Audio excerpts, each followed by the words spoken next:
আর্জেন্টিনার উপকূলের গভীর সমুদ্রের অন্ধকার ভেদ করেই হঠাৎ ভেসে উঠল এক অদ্ভুত দৃশ্য।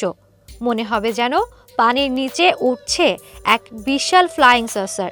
প্রায় 1 মিটার চওড়া দেহ, আর সেখান থেকে ঝুলে আছে 10 মিটার লম্বা 4টি ফিতা আকৃতির বাহু। এটি কোনো কল্পবিজ্ঞানের প্রাণী নয়, এটি জায়ান্ট ফ্যান্টম জেলিফিশ। বৈজ্ঞানিক নাম স্টাইজিওমেডুসা জাইগান্টিয়া। এই বিরল দৃশ্য ধরা পড়ে স্মিথ ওশান ইনস্টিটিউটের গবেষণা জাহাজ আরভি ফ্যালকর 2 এর অভিযানে। আর্জেন্টিনার উপকূল জুড়ে কয়েক সপ্তাহ ধরে চলা এই গবেষণার সময় কলোরাডো রসন সাবমেরিন ক্যানিয়ন অনুসন্ধান করছিল রিমোটলি অপারেটেড ভেহিকল সেবাস্টিয়ান। ঠিক তখনই তার ক্যামেরায় ধরা পড়ে এই রহস্যময় দৈত্য। বিজ্ঞানীরা বলছেন, জায়ান্ট ফ্যান্টম জেলিফিশ পৃথিবীর সবচেয়ে বিরল সামুদ্রিক প্রাণীদের একটি।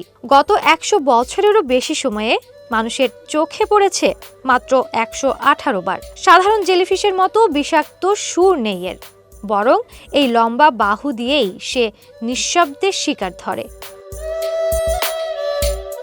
তবে এই অভিযান শুধু জেলিফিশেই থেমে থাকেনি। গভীর সমুদ্রে বিজ্ঞানীরা আবিষ্কার করেছেন বিশাল ব্যাথিলিয়া ক্যান্ডিডা প্রবাল প্রাচীর, যার আয়তন প্রায় ভ্যাটিকান সিটির সমান। এছাড়াও নথিভুক্ত হয়েছে একাধিক নতুন প্রবাল অঞ্চল এবং অন্তত 28টি সম্ভাব্য নতুন প্রজাতি।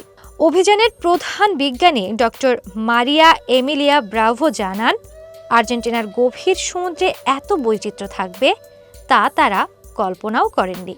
এই মিশনে প্রথমবারের মতো শনাক্ত হয়েছে গভীর সমুদ্রে তিমির মৃতদেহ, প্রাচীন প্রবাল বাগান এবং সক্রিয় কোল্ড সেপস। অন্ধকারের নিচে লুকিয়ে থাকা এই রহস্যময় জগৎ যেন আবারও মনে করিয়ে দিল